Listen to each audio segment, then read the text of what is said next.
प्यारे बच्चों, हमारी कहानी का नाम है द लिटिल रेड हेन। इस कहानी में एक छोटी सी लाल मुर्गी एक खेत में एक बिल्ली, एक कुत्ते और एक बतख के साथ रहती थी। एक दिन मुर्गी को गेहूं के कुछ दाने मिले। Who will sow the wheat?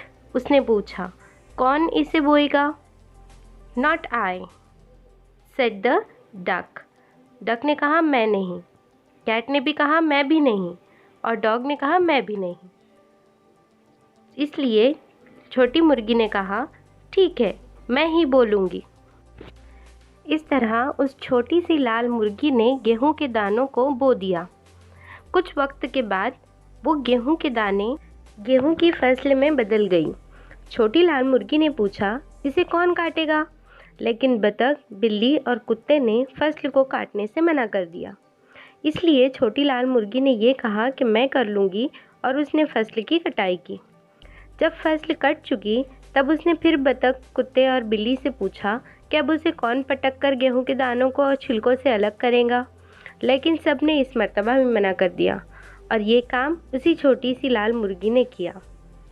जब दाने छिलकों से अलग हो गए तो पीसने के लिए मुर्गी ने फिर सवाल किया कि इसे कौन पीसेगा? लेकिन नहीं, अब भी सबने कहा कि हम नहीं करेंगे। छोटी लाल मुर्गी ने अच्छा ठीक है कहकर पीसने का काम भी खुद ही कर लिया। जब गेहूं से आटा तैयार हो गया तब उसने पूछा कि कौन ब्रेड बेक करेगा? लेकिन बतख, कुत्ते और बिल्ली ने अब भी काम करने से मना कर दिया। उस छोटी सी लाल मुर्गी ने खुद ही एक बहुत अच्छी सी ब्रेड तैयार कर ली। अब जब खाने की बात आई तो कुत्ता, बिल्ली और बतख ब्रेड खाने के लिए तैयार हो गए। लेकिन छोटी लाल मुर्गी ने उन्हें नहीं दिया, बल्कि अपने प्यारे प्यारे चूज़ों के साथ मिलकर ब्रेड खा ली। अजीज़ बच्चों, मुझे उम्मीद है कि आपको ये कहानी बहुत पसंद आई होगी। ये कहानी हमें बताती है कि हमें रोटी कितने लोगों की मेहनत और मशक्क़त के बाद हासिल होती है, इसलिए हमें उनकी इज़्ज़त और कद्र करनी चाहिए। देखने के लिए शुक्रिया।